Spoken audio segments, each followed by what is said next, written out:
Hello, everyone, and welcome to another edition of the SimNFL show. Real talk about fake sports. I am your host and commissioner. You can call me Pierce.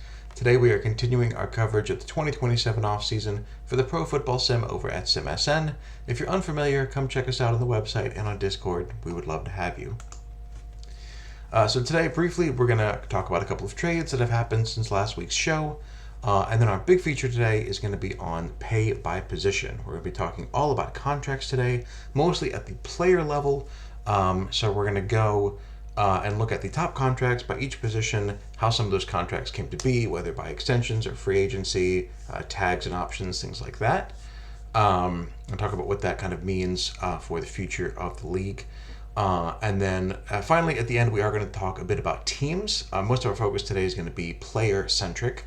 But we are going to look at cap status by team, at least based on the numbers as of the recording of this video, both in terms of cap space for teams and in terms of what their current picks are going to cost. Obviously, plenty of trading still to happen, potentially. But just to give you a ballpark of kind of where teams are and what they're looking at with the picks they expect to make.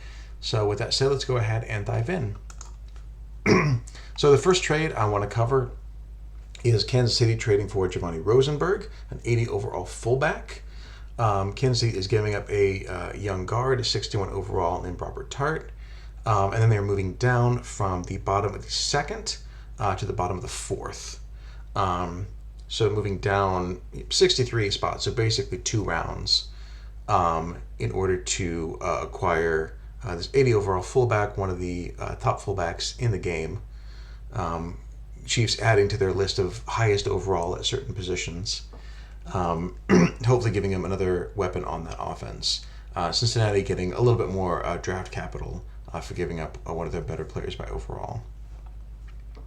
The big trade that happened this week was Minnesota trading for wide receiver James Blank. They said they wanted to get a true wide receiver 1 for Christian Sinnock.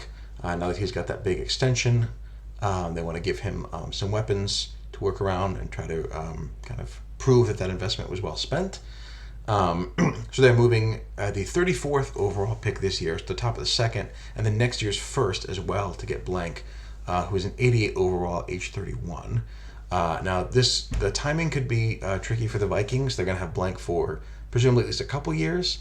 We'll see how long regression holds up for him. Again, even if he regresses, he's an 88 overall, so he's going to be a very valuable weapon for them at 31. We'll see if it's a retirement thing or if he finishes out his contract there. Minnesota really believes in this trade, really wants to get a weapon for Sinnock to see what he can do, and is willing to move some draft capital to do it. Vegas, a team that's been getting older and has already moved on from James Hickson, getting some valuable draft capital to rebuild or maybe retool that offense. Now they're moving on from Hickson and now Blank. So getting some draft capital to see what the future of maybe that offense looks like. But those are the really big trades that occurred since the beginning of the show last week. So jumping right into it now, our feature today, as I mentioned, is going to be pay by position. Now what I'm about to show you is a chart of the top 20 paid players at every position. And it's based on the position that they played the most snaps in 2026, to the best of my ability. Also, you'll note the asterisk. This includes, basically this is a look of the contract that player signed when they signed it. So it includes any bonus that they would have been owed for this current year, even if they were traded and that bonus turned into dead cap. So yeah, when a player on an existing contract gets traded, all of their bonus for all the years that they're still about to play gets paid out immediately in the form of dead cap with the current team. That means if you go on the roster page right now and look, that traded player will show as having 0 bonus. But the contract value that we evaluate all contracts on is based on that pre-existing number where they were paid bonus. So I've been keeping a list and trying to recreate those every year so we have an accurate representation of what everyone's getting paid. Both because it's just a good resource to have and analyze. The others because there are a couple of things that we do in the league that depend on actual pay. Things like 5th-year options and franchise tags are based on that. And of course now as we get into our second year with average annual value being added, So it's not just the value of the contract in terms of, length and bonus and all that stuff. It is actually the dollars they get paid per year that's becoming a greater focus for the league and for players since we implemented that. So yeah, we talk a lot about value when it comes to extensions and comparing contracts between people, but there's also value in comparing the actual dollars that people are getting paid year over year. So that's what we're going to look at right now. Again, this is going to be very busy, very colorful. There's a lot going on. Don't worry, we're gonna break it down. But this is what we're looking at right now. So this is every position in terms of how we evaluate contracts and the top 20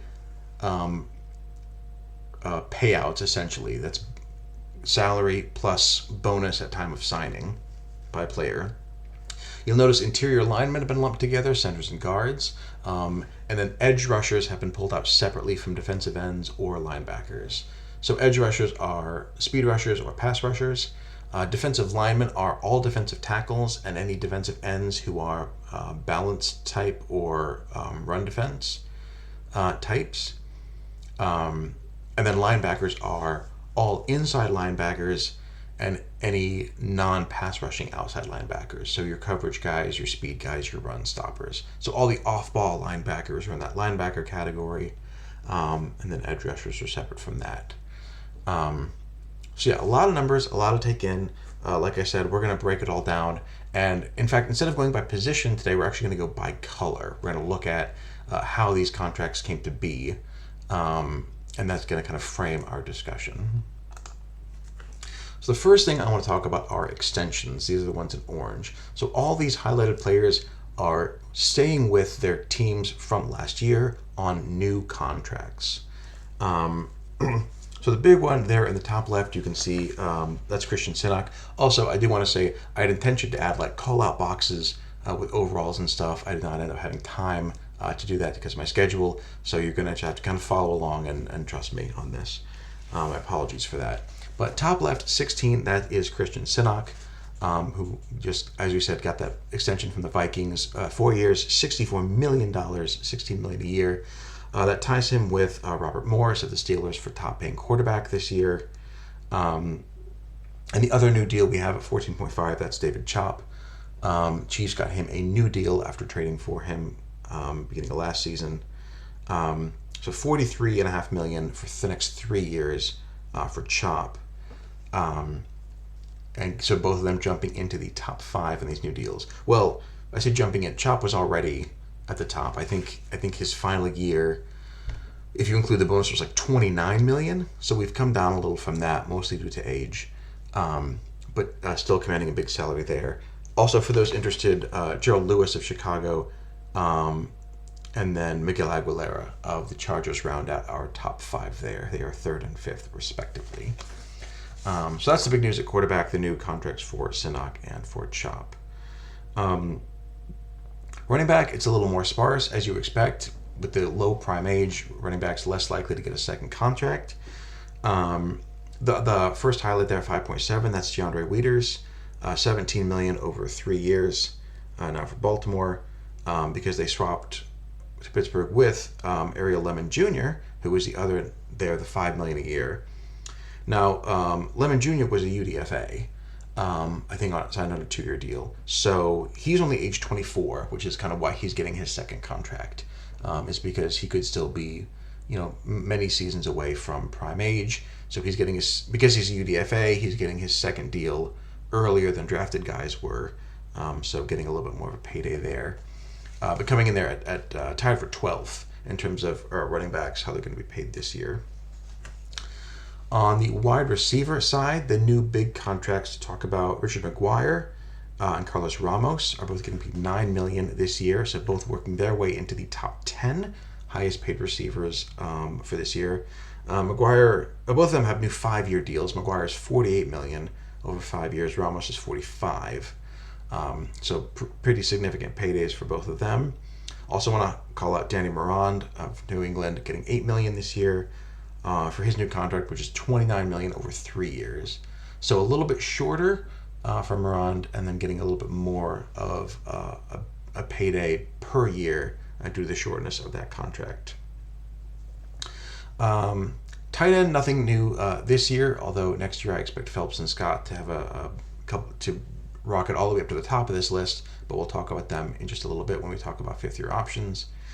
As far as tackles, we have Christian Barraclaw, the Barraplow, as it were, at 10.72. Fantastic deal for the Saints. Barraclaw is one of the best young players in the league, so getting him on just barely in the top 15 in terms of highest rated tackles, and on a deal that's flat for 5 years is a big win for them. $53.5 million over 5 years is the deal for Barraclow. Again, that's already a good deal. It's going to look like even more of a good deal, I think, with each passing season. I do also want to call out Ryan Dunn, who's making 10.4 this year. Dunn's deal is almost as good as Barraclaw's. $52 million over 5 years for Ryan Dunn. Give his agent a raise. He's absolutely earned it. On the interior, we have Quincy Weil making $9.5 million this year on a 5-year, $48 million deal. And then Chris Butera of, I believe, the Chiefs is at that 8.8 number, $45.5 million over 5 years is the deal that he signed. Guard contracts have come out of the stratosphere a little bit since the days of Borderwick, but still a lot of them getting very handsome paydays. By the way, as of this recording, Borderwick is a free agent. He's got a bid on him. We don't know what that final contract will be. I expect him to slot somewhere in this list of interior linemen, because I think his minimum was something like $8 or $9 million average annual value. So he'll be on this list as well. A far cry from the $28 million he was owed initially, but still worthy enough of being mentioned in the top 20. As for edge rushers, we saw a couple of big contracts signed this offseason. Michael DeWitt of the Cowboys signing a $70 million deal, $5 million a year. So it's 13, I think it's 13, and then 14, and a couple years at 15 to end it. But that is, as you can see by the two numbers above him, that is the new going rate for elite edge rushers. So paying him at 100% of expectation, that's where he landed. And then, of course, we have Mark Soto making over $60 million over the next 5 years. 12.13 is what he's making this year, putting him in the top 5 for edge rushers as well. A bit of a boom at the top of the list for those kind of rushers. And then also making the top 10 is David Cunningham. Well, this is another what was already in the top. I think he was the original $14 million man. I think his first free agency deal was $70 million over 5 years, or something like that. It was a huge double-digit per year number. So this is $16.5 million for 2 years, all fully guaranteed to bump up the value. Cunningham getting up there in age, but still very much a force off the edge. And he's fully guaranteed contract and still for total pay 9th overall among edge rushers. Defensive line, we didn't have anyone at the top end, anyone breaking into the top 10. We did have Juwan Hilton. He's going to make $42 million over the next 5 years. So he's there at that 8.5 spot. And then Preston Miller, just behind him, $42 million over 5 years, so in that 8.4. So both of them breaking their way into the top 20 with their new deals. At linebacker, Jehu Ginn is the big name, a $36 million deal over 3 years. $12 million a year ties him for third highest among linebackers. And again, the crazy thing about that is not how much he's being paid, but the fact that it could have been even higher. The fact that he's not the highest paid linebacker is a testament to just how good the Bears were at negotiating him and getting him down to 12. The interesting thing, though, that is a 3-year deal, as I mentioned. So that means it's going to run through his age 28 season. He'll be a free agent at 29. That could be great for the Bears if he has a high prime age, because then they'll be able to get him another long contract. If he doesn't, that could be bad for them because he's going to be at his most expensive when he's at prime or maybe past it. So they've taken a chance with a slightly shorter contract. But again, 3 years on a real big deal. So worst case scenario, they get 3 very affordable deals for one of the best linebackers in the league. And then Christian Pilardi, $49 million over 5 years, so 9.8 a year. You can see him breaking the top 10 as well. Eagles with a pair of very effective and very expensive linebackers in Soto and Pilardi, but I do not hear them complaining. On the quarterback side, the one to note in the top 10, they're at $10 million a year, is Alan Laurent. The Chargers, I believe that's $30 million over 3 years, and that is fully guaranteed. So fully guaranteed $10 million a year, that'll get you a lot of value, and it'll get you into the top 10 of highest paid cornerbacks on our list. The big renaissance we can see is at free safety, where we have half of the top 10 being pretty much brand new. Starting with Sergio Collins, he's getting over $44 million over the next 5 years. So it's 8.56 this year. It's going to go up from there in future years. Jorge Mendez, $49 million over 5 years. So that's another one that's going to increase quite a bit. Already $8 million this year for the Cowboys. Only going to go up. Bruce Puello, $30 million over 4 years is next, followed by Ramon Fry, $39.5 million over 5 years. So Puello and Fry are there at 5th and 6th place respectively in terms of new contracts for free safeties. And then Leonard Vaughn, the highest rated overall safety, $6.84 million a year, almost fully guaranteed there. But yeah, in terms of absolute dollars, a real bargain for the Eagles, getting the top overall safety on a 3-year deal with the 9th highest payday, at least this year. So big win for the Eagles there. At strong safety, we have Matt Bass making a cool $50 million over 5 years. So $10 million a year puts him into the top 5 in terms of highest paid strong safeties. And then Green Bay's veteran Maddish Watson, they renewed him for just over $30 million over the next 3 years. So 9.5 this year, and then we'll be double digits starting next year. And then kicker, Michael Cox is, in terms of total salary, the new highest paid kicker, $20.5 million over the next 5 years. It's only 3 years this year. It's going to go up.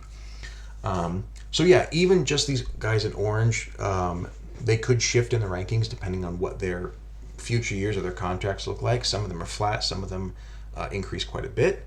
But in terms of where they're paid this year, these are all the guys that are signed extensions with their new teams. Those are the big deals that came out of last extension season. We'll talk more at the end about kind of what this means for each position. But in general, when you see extensions up in that high level, a lot of guys getting added to the top 10, that's a sign that that's kind of where the cost is moving for those positions. It's probably starting to move up. As opposed to if you don't see a lot of activity in the top, either it's a small sample size or it might mean that prices are more or less stable or even coming down at the top. But again, we'll talk about that once we've discussed our full picture.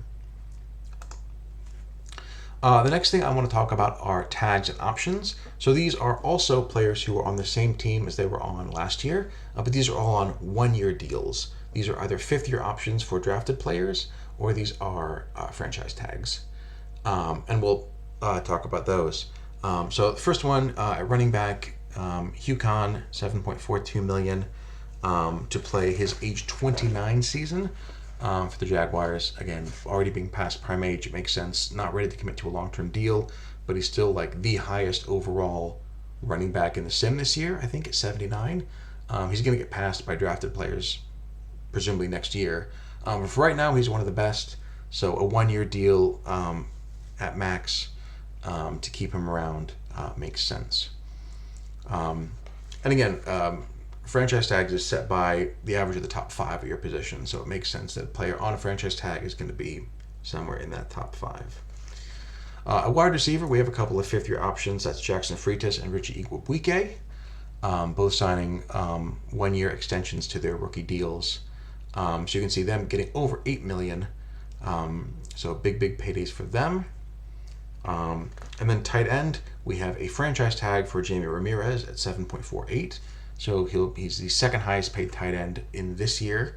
And then we have a couple of 5th-year options for who else? Ramek Phelps at 6.5, and then Don Scott. Phelps is higher because he has a Pro Bowl, so the way his is calculated was a little different. So that's why he's making more this year.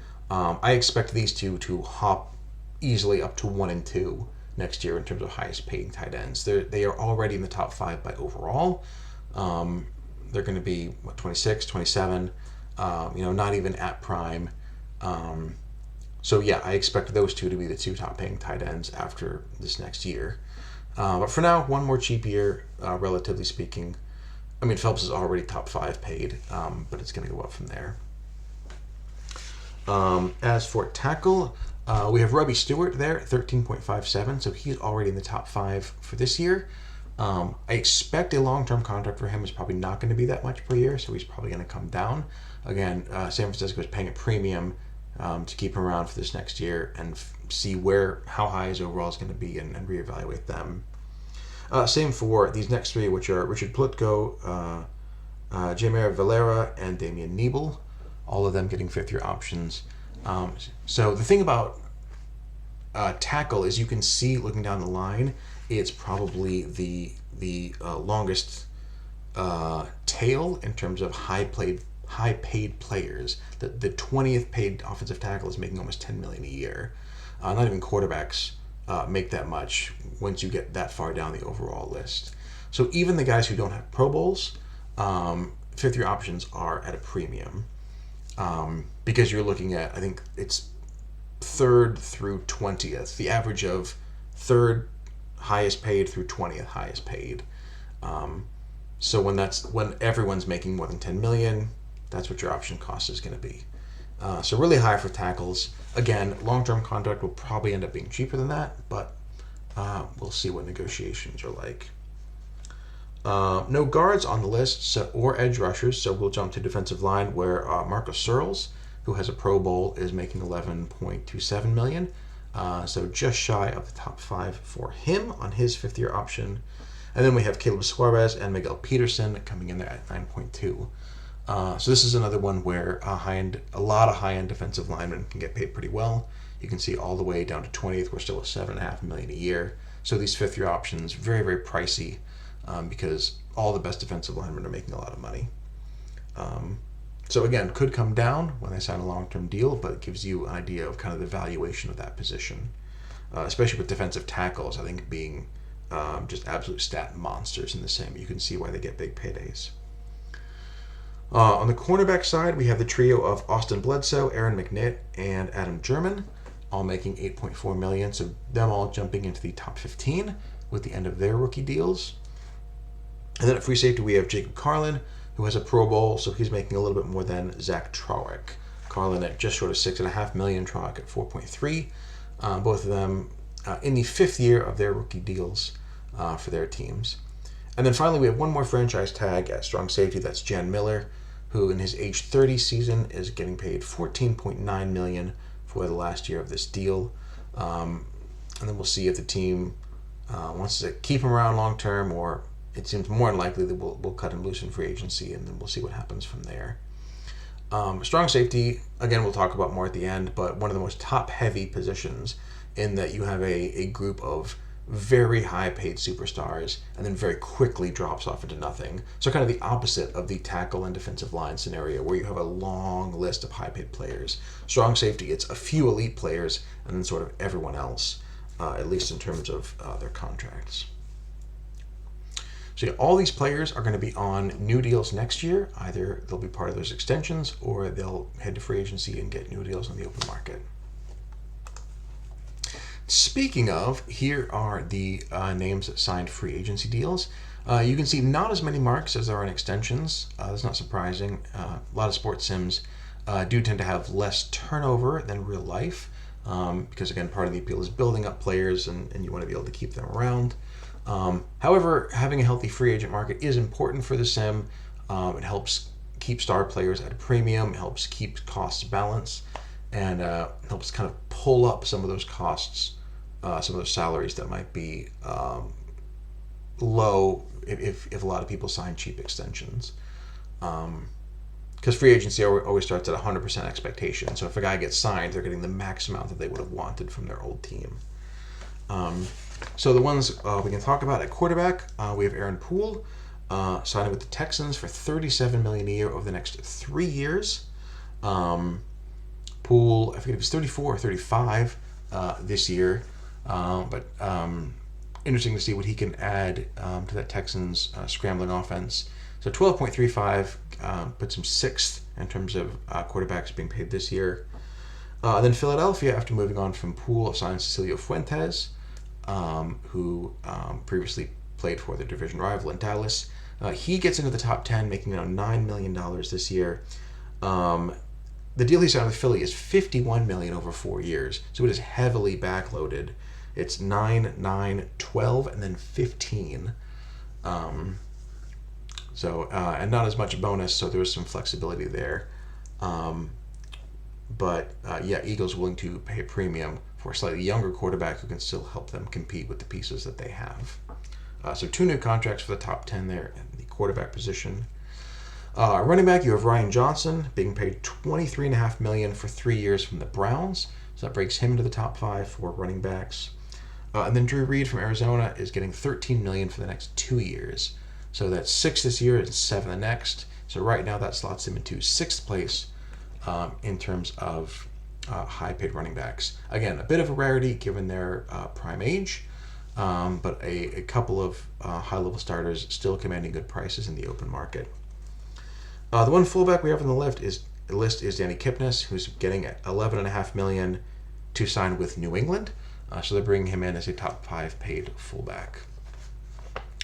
Not a lot of activity at high-level wide receiver, at least on the free agent market. Obviously, we've seen some big trades in the last few years with Blank, obviously, this year, and then guys like McGuire and Ellswick in previous years, and Lovejoy as well. So a lot of trading with wide receivers, not as many hit the open market, but Jose Malero did. He's getting $23.7 million from Washington to play with them for the next 3 years. So that gets him into the top 15 this year at $7.9 million. Then we're jumping all the way to defensive line, where Kyle Wilson got $42 million from the Atlanta Falcons to sign a 5-year contract.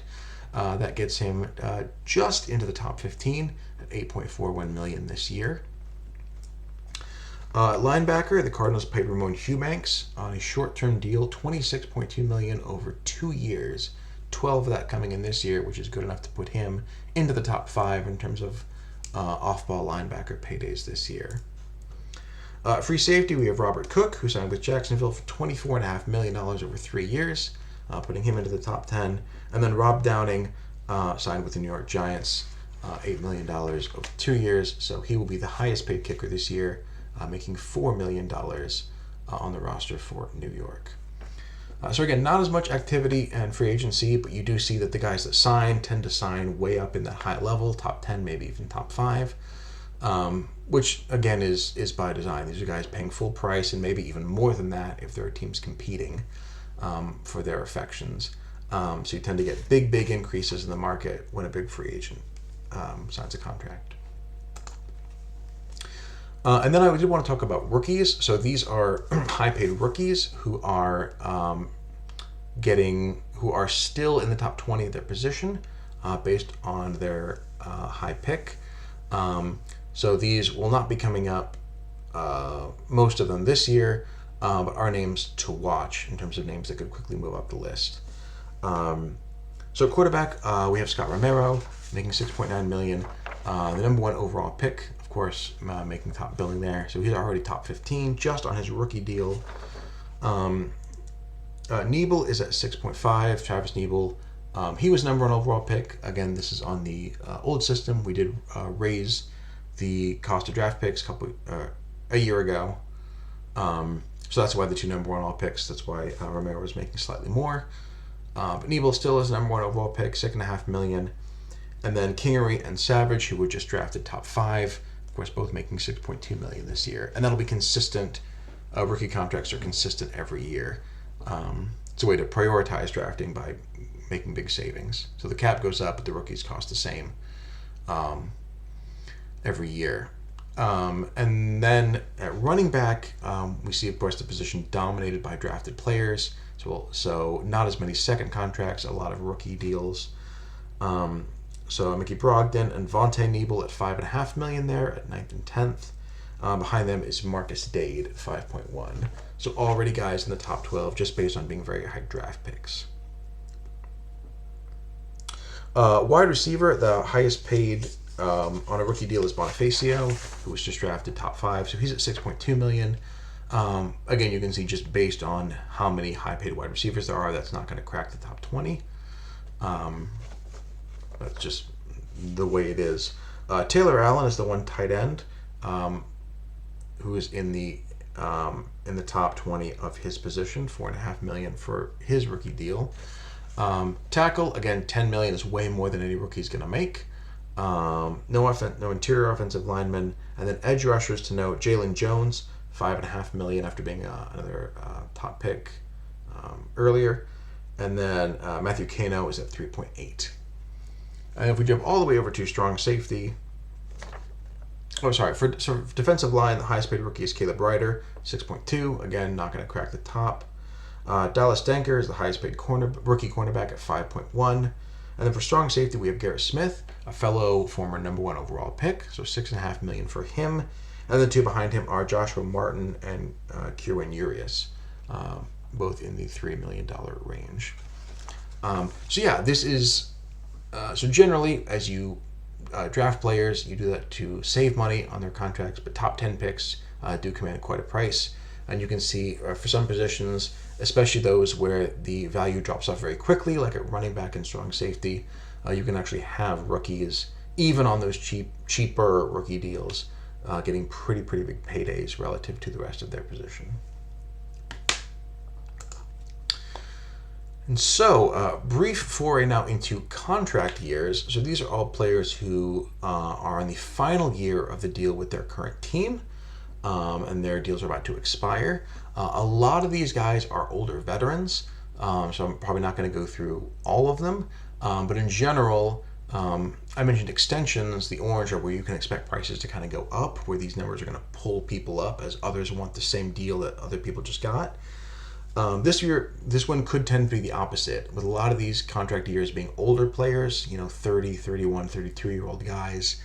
These deals are about to come off the board and probably not be replaced, at least from these players. They're not going to get the same kind of payday now that they're past their prime. But we'll talk a little bit more about that at the end. And then one exception I do want to note is at quarterback, where the $7 million a year is from Randall Hansen of Detroit, who's an 84 overall this year at age 29. Very similar makeup to Sinnock in terms of age and overall. And again, Sinnock jumped all the way up to number 1. I don't know if Hansen's going to do the same thing, but after leading the Lions to the playoffs, I expect they're going to want to keep him around for a long time, lock him up on a long-term deal. And so I do think that number in particular is going to move up, and I expect to see him in the top 10, maybe even the top 5, starting next year, depending on what he asks for and what they're able to negotiate with him. But just some other examples real quick. The highest paid running back is Max Smith. He's 32 years old this year. He's regressed to a 71 overall.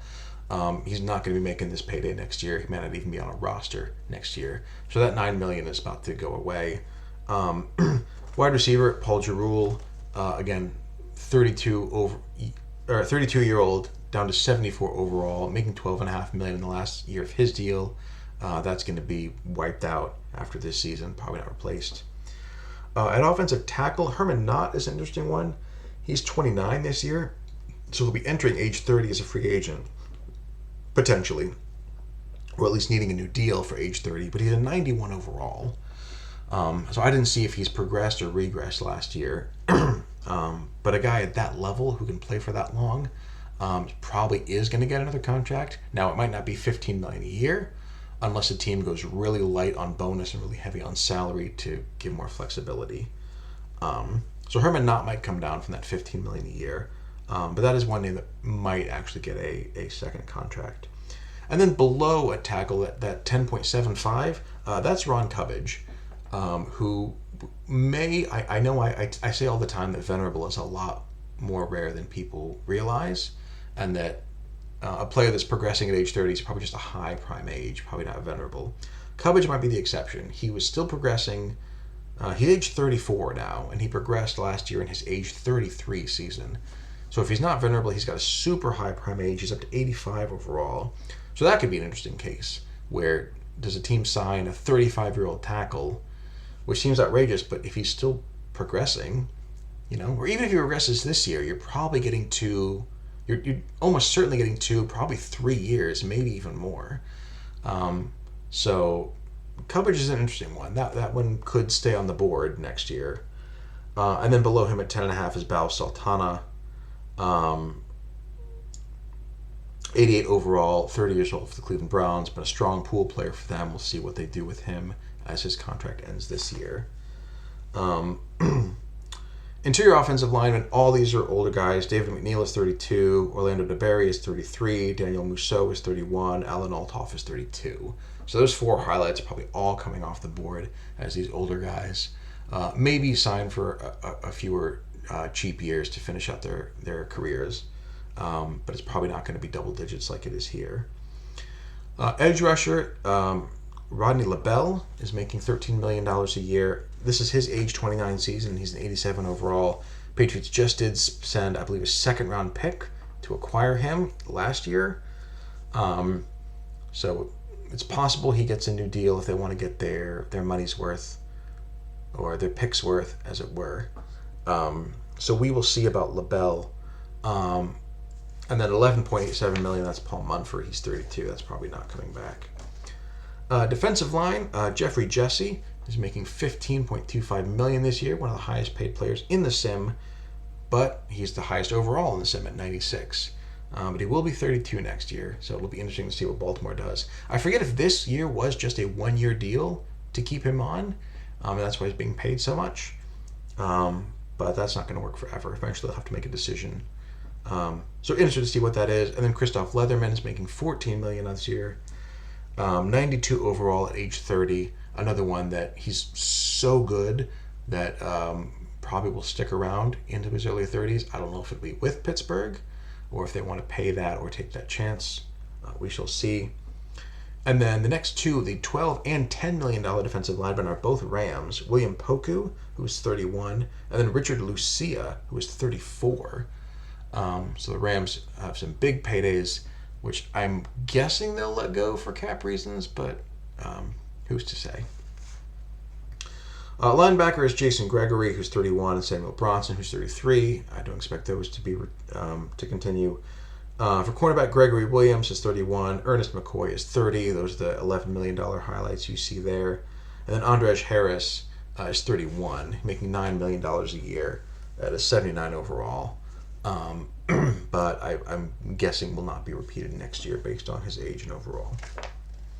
And then at strong safety, $9.79 million, we have Jeffrey Cullum, who's 33. And then below him at 9.5 is William Redmond, who's 32. Again, I think age is going to get the better of both of them, but we shall see. So yeah, there are a few young players here. Namely, Hansen is the big one, and a couple guys that are in that like 29-30 range, where if they're still progressing, could get a strong, another strong contract out of it. In general, I feel like a lot of these guys, especially the top 5 guys, are most likely going to be over-the-hill players who are not going to be making this kind of money in whatever their next contract is, if anything. So, with all that said, I wanted to compare the chart we just looked at to last year's chart of the same thing and see what I could find out. In general, what I find is that prices are kind of settling toward a midpoint. We don't have as many of the crazy high salaries last year. Again, no one's making more than $17 million a year this year, whereas we had a bunch of 20s. Not a bunch. We had a few $20 million a year guys last time. But we are also seeing a lot of the floor creeping up. A lot of those, 10 through 20 places are becoming more expensive as more and more players flood into those middle to high-end ranks and demand top-tier pay. Or are middle right now, but are 26, 27, just coming out of their rookie deals and want to be paid like the starters of the future, so are starting to ask for those top 15, top 10 salaries and are getting them because the teams want to keep them around. The big drops are because we had super high-end players that have dropped off. So quarterback, again, David Chop, I think, was technically getting paid like $29 million. I think he had like a 2-year deal with the Rams and then got traded, so it was really, really expensive. Now the highest paid quarterbacks are 16, so that has gone way down at the top. And then Borderweck was our highest paid guard at 28, and he was released for cap reasons. So again, those really extreme level salaries coming off the top kind of pushes everyone down. But then strong safety is the one big exception. Like I said, the few very high paid safeties are still very highly paid, and are pulling some of the mid range guys up, like your Matt Basses and other guys, getting pulled up into that. So strong safety has seen a big growth. Most of the rest, it's been kind of down at the top and up at the bottom as we go toward the middle. Again, you can see exceptions. Free safety is growing pretty well. Defensive line growing very strongly at the highest levels. So there are variances and exceptions as you go. But interesting to see how prices are moving by position. And it'll be especially interesting to look at this next year, because 2028 is the last year of the current salary cap deal. The owners, before the 2026 season, approved 3 years of increases. So it's going 170. This year is 175 is the cap limit, and next year it goes back up to 180. But then next year we're going to have to decide on another 3-year deal. So we'll see if owners want to freeze it at 180, if they want to increase it but slow the rate of increase. That will be up to them. But things like this are kind of probably what I'm going to present to them, just as some data to say, here's what prices are doing in the meantime. The top end are coming down, but a lot of the mid-range ones are going up. And how do we want to approach that for the league? But that'll be a topic for next year. So going back to it now, here is once again the picture with all of those colors all tossed together. Hopefully now that this absolute chromatic cacophony makes a little bit more sense in terms of where they're coming from. Again, in general, I look at it as the more oranges and greens I see at the top, that's a sign that top players are getting paid top dollars and are going to start to pull the numbers up with them. If I see a lot of purple at the top, especially without those other colors, that makes me guess that there might be the top side is going to continue to increase, and that may push things down, at least until there's a big free agency signing or a big extension to bring them back up again. So to go down the line really quick, so quarterback, we don't have any of the $20 million guys anymore. We're topping out at 16. Also, guys like Dean Hammonds, who got a long-term contract in before we switched to the average annual pay model, have like full bonus contracts. So Hammonds is getting $12 million a year. It's all fully guaranteed, though. $48 million over 4 years, fully guaranteed, is a lot of value. In the current system, he would be asking for more because, again, average annual pay pays into that. And that's kind of why we added it. We wanted to get away from an all bonus meta and really focus on total pay as well. So we see some higher overall guys getting some big savings for the next couple of years. As you can see, he will not be up for an extension next year. He's still got a few seasons left on that. But quarterback with Sinnock and with Chop, and then I think with Hansen next year, I do see we see numbers getting pulled up. And then with this really strong quarterback class, with Nebel and Romero and Kingery and Savage, I think there's a sign of a upward motion back. So we've come out of the stratosphere of the $29 million quarterback, come down to a more reasonable level, but I think it is going to start building back up a little bit over time. Running back, going to be highly defined by drafted players just because of the low prime age. You do see a couple of exceptions of guys getting paid second contracts that are pretty generous. But in general, I think it's probably going to stick with mostly drafted players. And certainly this year, there's another draft class that seems to have no shortage of talented backs. Fullback, a little hard to define, especially since Ryan Johnson moved over to running back. We will see if Daniel Johns resets that market at all, or if he just becomes the latest Ryan Johnson to jump to running back, and because they get paid more anyway. We'll see. Wide receiver is a bit of a conundrum. Not a lot of movement into the top echelons there. No one breaking into the top 5, and probably one name about to come off of it. I think wide receiver is probably going to be fairly stagnant, at least until like Will Huber comes along. Will Huber's probably going to redefine the top end of that market, and then we'll see if that brings some names up with him. But yeah, probably I'm guessing wide receiver in basically a holding pattern for the next couple of years, at least at the very very tip top. I think again mid range will probably maybe come up a little bit. You see a lot of orange in the mid range there. Probably not a lot of movement to the top until a guy like Huber can define the market. Tight end, I think, is going to be kind of a two-tiered structure the way strong safety is now, where you have a couple of really high-end guys and then sort of everyone else. Obviously, I'm talking about Ron McPhelps and Don Scott. I think they're going to be 1 and 2 next year and be way higher than this. But other than maybe Steel Blue this year, I don't think we've seen another guy like those two. So it might just, again, depend on when those superstars come along and can move up to the top. But I don't see the whole tight end position moving up. I think just those few who are the absolute best getting a bit of a payday. Tackle, I think we're going to continue with the long drawn out tail where tackles are highly regarded and there's enough of them to go around, and they're going to get drafted high and they're going to get high overalls with high prime ages and they're going to get paid well. So I don't know if it's necessarily going to move up, but I think you're going to have a large group of well-paid tackles the same way we see right now. Even if some of these fifth-year options end up coming down a bit and not being paid per year what they paid for the one-year option, still probably a strong number there. Guard probably coming down from these super high paydays. Again, with guys like Borderweck getting cut, and also guys like Caruso just moving to tackle, Barraclaw moving to tackle. When people pay a premium for their best linemen, that's where they put them. They put them at left tackle. So that exodus or that movement is probably another reason why guard salaries are going to be coming down. Again, we see a couple of new numbers in the top 12, so it's not going to be completely stagnant, but I think the top end is going to come down. We're going to see fewer of these $16 million guards. Edge, though. Edge, I think, is a different story. I think we have a very established price point now for premier edge rushers at like $13-14 million a year. We've seen that played out first with the Saints and now with the Cowboys, bringing their guys in at that price point.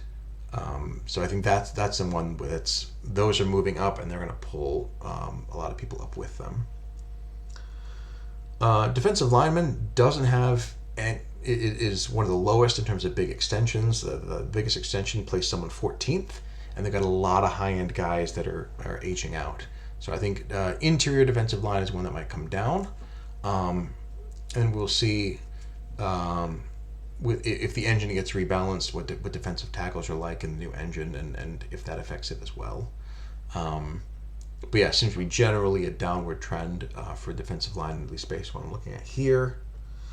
Linebacker, probably somewhat flat, maybe moving up. Again, Ginn has set the market really high, but he's a rare prospect. We haven't seen as many linebackers like him coming out of the draft. We have a few. We have a new top 10 up there at 7th. Not as many guys aging out. So some upward movement, but it really depends on when those premier guys are coming out. Cornerback, I see very similar to wide receiver, and that there's a lot of options. There's a lot of guys that play cornerback, a lot of varying paydays. Market's probably going to stay about where it is until you get a guy like an RTM, who I think is going to redefine the top end of the market, and then maybe a rare talent. There's not a lot of RTMs. There may only ever be the one. So I don't know that he's going to pull the entire position up with him, but certainly redefine the top end of the market should do something. Free safety is definitely on the up. You can see all the orange in there, all these new contracts that are very highly paid. So I think free safety is going to be a position that's going to start getting more expensive, or that is already getting more expensive and is likely to continue so. Strong safety still very two-tiered. You see the gap between 7th and 8th place goes from 9.5 to 6.5 million. It's a pretty drastic drop. But the highest paid strong safeties do pull immense stats. So even without a Johnny Wen getting over 20 million, I think the highest paid strong safeties are going to do very well for themselves. Especially if they keep getting guys getting tagged at $15 million a year to keep the average up. Kicker is what it is. Kickers are more viable now, which is good. I think a few high-end kickers are going to start to be expensive. but I don't see much movement in the market. I don't see anyone breaking the bank for a kicker. Again, $4 million a year is your max right now, and that seems pretty fair to me. So yeah, that concludes my breakdown of pay by position. It was a lot of numbers, a lot of talk, but I hope you found it interesting and educational. I'm interested to hear your thoughts, if you have any, on kind of the state of the league in terms of pay and where things are going. Something I'm very invested in, both as an owner and a GM in the sim, but also as the commissioner. I like to keep track of these things, see where numbers are moving, look at the systems we have in place to, put value over extensions or the rules we have around free agency, make sure that they're working the way we want, and to track what kind of outcomes they're creating and see what we need to tweak to give everyone the best possible experience. And if you've come all this way, I did promise you a look by team. Again, almost everything today has been by player, but I do want to talk by team a little bit, looking at cap space. So here is a rank of all 32 teams based on how much space they are currently estimated to have after their cap or after their draft picks.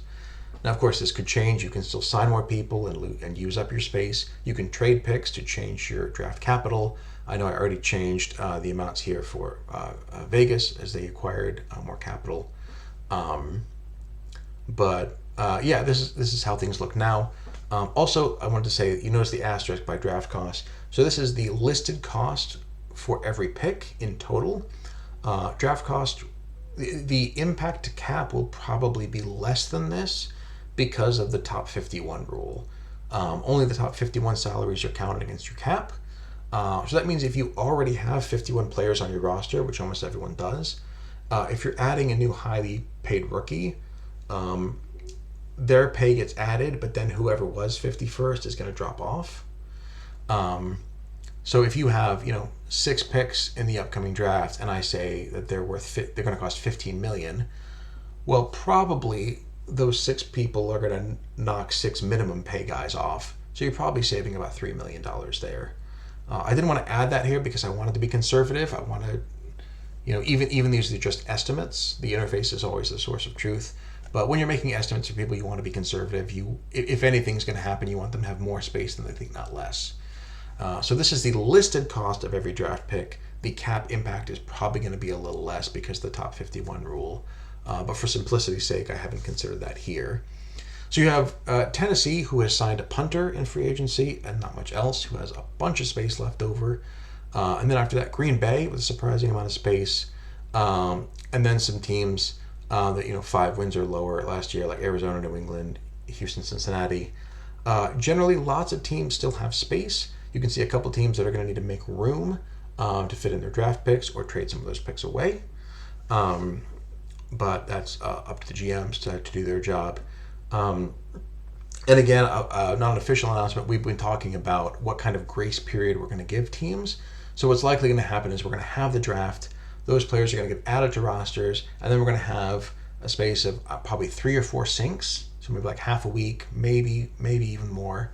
But just to say, hey, draft who you want, get your picks in. Once they're added, you have 3 or 4 days to get back under the cap. Maybe we'll even enable practice squads again by that point.